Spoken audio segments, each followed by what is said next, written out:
स्वागत है आप सभी का बहुत बहुत हमारे चैनल पर। आज हम एक बहुत ही खास व्रत के बारे में चर्चा करेंगे, वीडियो के माध्यम से बताएंगे। दरअसल कम ही लोग इसको जानते हैं, लेकिन है बहुत प्रभावी चीज़। वैसे तो प्रायः पूरे वर्ष में हर महीने कोई ना कोई ऐसा विशेष पर्व होता है, विशेष तिथि होती है, जिसमें कामना विशेष के लिए अलग अलग, कभी सौभाग्य की कामना के लिए, कभी पुत्र की कामना के लिए, कभी धन की कामना के लिए अलग अलग व्रत, पूजन, उपवास इत्यादि किया जाता है।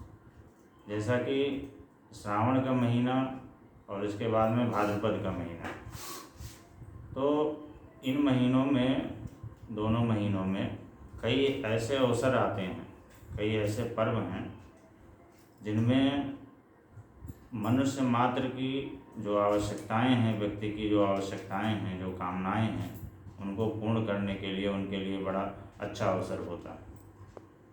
इसी श्रेणी में भाद्रपद मास के शुक्ल पक्ष की षष्ठी तिथि का जिक्र आया है। ये भाद्रपद मास के कृष्ण पक्ष की षष्ठी तिथि जन्माष्टमी से ठीक 2 दिन पहले इस व्रत को किया जाता है और प्रत्येक वर्ष इसको हलषष्ठी, चंदन षष्ठी, ललही छठ, कई सारे नाम हैं इसके, कई सारे नामों से जाना जाता है। और क्षेत्रवार प्रायः ये व्रत जो है पूर्वी उत्तर प्रदेश और इधर की अगर बात करें तो जम्मू कश्मीर क्षेत्र में इसकी ज़्यादा मान्यता है, इस व्रत को किया जाता है। जिस तरह से गणेश चतुर्थी का व्रत किया जाता है, जिस तरह से करवा चौथ, करक चतुर्थी का व्रत किया जाता है, उसी तरह से यह व्रत जो है प्रातः से लेकर के, सुबह से लेकर के निराहार इस व्रत को किया जाता है। और चंद्रमा के उदय होने पर, जब चंद्रोदय होता है, उस समय चंद्रमा को अर्घ्य दे करके, जल दे करके और इस व्रत का पारण यानी समापन किया जाता है। यह व्रत जो है हमारे लिए बहुत ज़्यादा उपयोगी है, क्योंकि इस व्रत को करने से अगर किसी को संतान की कामना है तो संतान की कामना की पूर्ति होती है, क्योंकि भगवान कृष्ण का जन्म 2 दिन बाद होता है और उनके बड़े भाई बलराम का जन्म दिवस जो है इस दिन मनाया जाता है। तो इसलिए, क्योंकि बलराम का एक नाम हलधर भी है और उनका जो अस्त्र शस्त्र है वो मूसल है, हल है, तो इसलिए हलषष्ठी भी इसे कहा जाता है। तो जिसको संतान की कामना हो उसके लिए व्रत बहुत उपयोगी है, इस व्रत को करना चाहिए। और संतान की दीर्घायु भी प्राप्त होती है, जिनके संतानें हैं, जो माताएं संतान के लिए इस व्रत को करती हैं, उनको संतान की दीर्घायु भी प्राप्त होती है और उनकी रक्षा सुरक्षा होती है।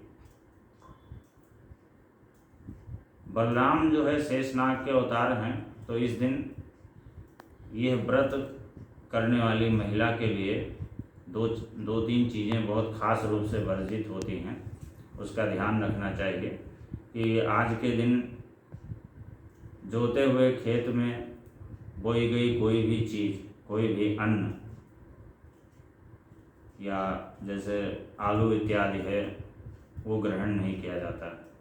साथ ही आज के दिन खेतों में जाना भी वर्जित होता है और भूमि की खुदाई करना विशेष रूप से वर्जित होता है।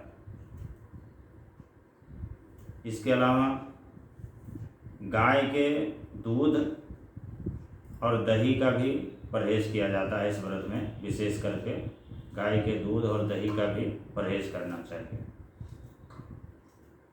व्रत करने वाली महिला के लिए ये 2-3 नियम आवश्यक हैं। भैंस का दूध और दही का प्रयोग विशेष रूप से किया जाता है। इसके अलावा तालाब में उगे हुए साग और 1-2 धान्य होता है, अन्न होता है, उसको भी तालाब में उगता है, उसको खाया जाता है विशेष करके।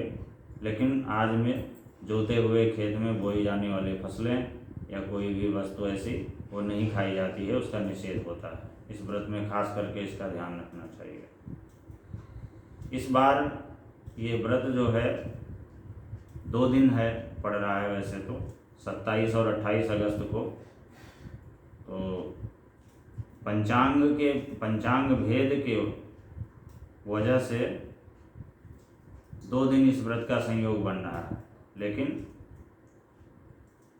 शास्त्रोक्त अगर देखा जाए, शास्त्र के प्रमाण के अनुसार अगर देखा जाए तो 28 अगस्त को शनिवार को ये व्रत करना शास्त्रोक्त होगा, उचित होगा। उसी दिन ये व्रत किया जाएगा।